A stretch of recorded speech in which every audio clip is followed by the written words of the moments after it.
রান্না করব রুই মাছের তরকারি এবং আমার প্রিয় সবজি পটল ও আলু দিয়ে। পটলের তরকারি, পটলের ভাজি আমার খুব পছন্দ। তো আছে দেশীয় পটল, রান্না করছি। ফ্রাই প্যানে আমি 1 থেকে 1.5 টেবিল চামচ তেল দিয়েছি, অলিভ অয়েল, আস্ত জিরা দিলাম, দিয়ে দিলাম আমি পেঁয়াজ কুচি। পেঁয়াজগুলোকে আমি নেড়ে চেড়ে ভেজে নিব। আমি অল্প কিছু পটলের তরকারি রান্না করব, তো 2টো পেঁয়াজই হয়ে যাবে এবং সাথে একটা টমেটো দেবো, তাতে করে ঝোলটা স্বাদও আনবে আবার ঘনত্ব বাড়াবে।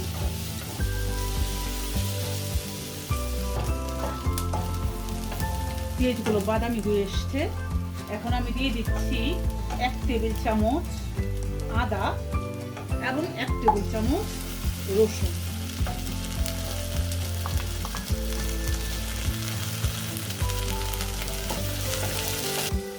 দিয়ে দিচ্ছি 1 চা চামচ হলুদের গুঁড়া,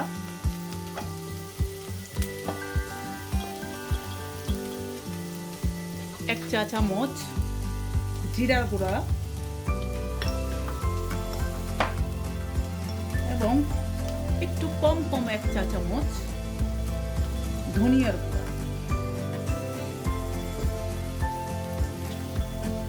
কোয়ার্টার চা চামচ মরিচের গুঁড়া। ঝালটা যে যেমন খান সেভাবেই দিবেন। আমি লাল মরিচটা কম খাবো, এবং সাথে কাঁচা মরিচ দিব। মশলার পরিমাণটাও নির্ভর করবে কতটুকু সবজি এবং কতগুলো মাছ। আমার সবজিটা খুব বেশি না, তাই আমি এতটুকু মশলা দিয়ে রান্না করছি। একটুখানি পানি দিলাম।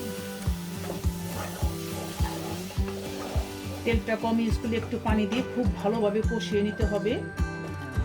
মশলাটা কষালে তরকারিটা খুব স্বাদের হয়। তেলের জন্য যেন কেউ আমাকে কৃপণ বলবেন না, কারণ আমি ব্যক্তিগতভাবে তেল কম খাই। আমি কোলেস্টেরলের ভয় পাই, করতে চাই না, বাড়াতে চাই না, আমার নাই। আর আসলে তো সৃষ্টিকর্তার এই দুনিয়ায় প্রতিটা জিনিসের মধ্যেই তেল আছে।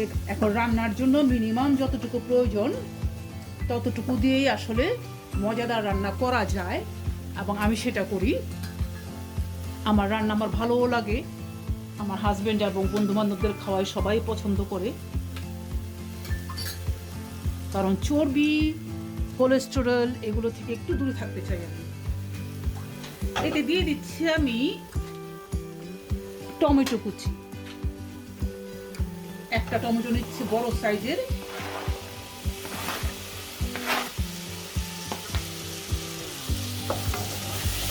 টমেটো না থাকলে টমেটো ছাড়াও হবে, ভালো হবে, এবং টমেটো থাকলে দিলে ভিন্ন ধরনের স্বাদ আসবে। এখন এটাকে আমি নেড়ে চেড়ে টমেটোকে গালিয়ে নেব। টমেটো গলার পরে আমি আরেকটু পানি দিয়ে মশলাটাকে আরো একটু কষাবো। আর এর সাথেই আমি আগেই দিয়ে দিচ্ছি 1 চা চামচ লবণ। মশলাটাকে আমি কষাতে থাকি টমেটোটা নরম না হওয়া পর্যন্ত। মশলাটাকে আমি খুব ভালো করে কষিয়ে নিয়েছি। এখন আমি একটু পানি দিলাম। এই পানিটা ফুটে ওঠার পরে আমি এতে রুই মাছ দিয়ে কষিয়ে নিব। মশলাটা ফুটে উঠেছে, আমি রুই মাছগুলোকে দিয়ে বিছিয়ে দিয়ে কষিয়ে নিব। আমি এই 4 পিস মাছেরই তরকারি রান্না করব। আমার সবজির পরিমাণও কম, আপনারা সবজি বেশি নিতে পারেন, মাছের পরিমাণও বাড়িয়ে দিতে পারেন, এবং সেই অনুযায়ী মশলা দিবেন, তেল দিবেন। মাছগুলোকে আমি উল্টিয়ে দিচ্ছি। প্রায় 3-4 মিনিটের মতো আমি মাছগুলোকে এভাবে কষিয়ে নেব। ঢেকে দিচ্ছি আমি। মাছগুলোকে আমি কষিয়ে তুলে নিলাম। এখন এই মশলায় আমি আমার আলু এবং পটলগুলা দিয়ে দিচ্ছি। আমি এগুলোকে ধুয়ে কেটে পরিষ্কার করে রেখেছিলাম, এগুলোকে আমি দিয়ে দিচ্ছি। আলু এবং পটলগুলোকে আমি একই সাথে দিলাম, কারণ এদের বলতে মোটামুটি প্রায় একই রকম সময় লাগে এবং পটলগুলো কখনোই একেবারে গলে ভর্তা হয়ে যায় না। আমি মাছে লবণ দিয়েছিলাম, তো এখন আমি সামান্য একটুই লবণ দিব, খুব বেশি দিব না, বরাবরের মতোই আধা চা চামচ লবণ দিয়ে দিলাম। আগে দিয়েছিলাম 1 চা চামচ। ভালো মতো সবজিগুলোকে কষিয়ে নিব। মশলাটাকে ভালো করে সবজিতে মাখিয়ে নিলাম। এখন আমি এটাকে ঢেকে দিব। ঢেকে দিলে এই ঝোল ছাড়া মশলাটা সবজির ভিতরে ঢুকবে, তাতে করে সবজিগুলো খেতে ভালো লাগবে। এবং আমি এটাকে ঢেকে দিচ্ছি কয়েক মিনিটের জন্য, 3-4 মিনিট ঢেকে দিচ্ছি। ঢাকনিটা খুলে একটু নেড়ে ছেড়ে নিচ্ছি, যাতে নিচে লেগে না যায়। আমি আরও কয়েক মিনিট সবজিটাকে এভাবে ঢেকে কষে নেব, কারণ পটলগুলো এখনও মজে আসেনি, এখনও সেগুলো আস্তই আছে। এগুলো যখন একটু অল্প কুক হবে, এগুলো একটু চুপসে আসবে, তখন আমি এতে পানি দেব। সবজিগুলো ভালো মতো কষানো হয়ে গেছে, এখন আমি এতে পানি দিয়ে দিচ্ছি। পানি দিচ্ছি, আলু এবং পটলগুলো গলবে, সাথে মাছ দিব এবং একটু ঝোলও রাখবো। যে যেমন ঝোল খেতে পছন্দ করেন, কেউ একটু বেশি পাতলা ঝোল পছন্দ করে, কেউ একটু ঘন ঝোল পছন্দ করে, তো সেই অনুপাতেই ঝোল দিবেন এবং সেটাকে ভালো করে ফুটিয়ে ঘন করে নেবেন। আমি একটু কম ঝোলের ঘন তরকারিটাই পছন্দ করি, ঝোলটা খুব ঘন হতে হবে। আমি ঝোল দিয়ে দিলাম, ঢেকে দিব। ফুটে ওঠার পর মাছগুলো উপর দিয়ে বিছিয়ে দেব। আমার পটলের তরকারির ঝোলটা ফুটছে। এখন আমি এর উপর দিয়ে কষিয়ে রাখা মাছগুলো দিয়ে দিচ্ছি।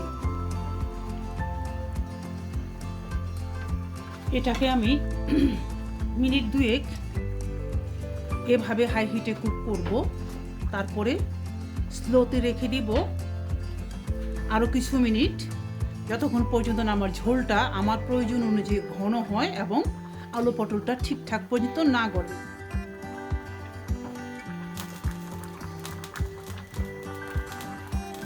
ঝোলটা ফুটছে, এখন আমি এটাকে আঁচটা কমিয়ে আঁচটা মিডিয়াম আছে দিয়ে আরও কিছুক্ষণ কুক করব এবং ঢেকে রেখে দিচ্ছি। আমার তরকারিটা হয়ে গেছে, তো নামানোর আগে আমি ধনিয়া পাতা ছড়িয়ে দিচ্ছি। এটাকে আমি 1 মিনিট কুক করে ফুটিয়ে নিব।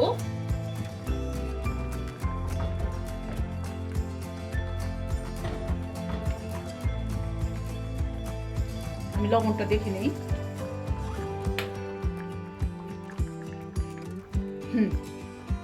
পারফেক্ট, লবণ খুব সুন্দর হয়েছে এবং পটল আলু সবকিছু ঠিকঠাক মতো কুক হয়েছে, ঝোলটাও বেশ ঘন হয়েছে।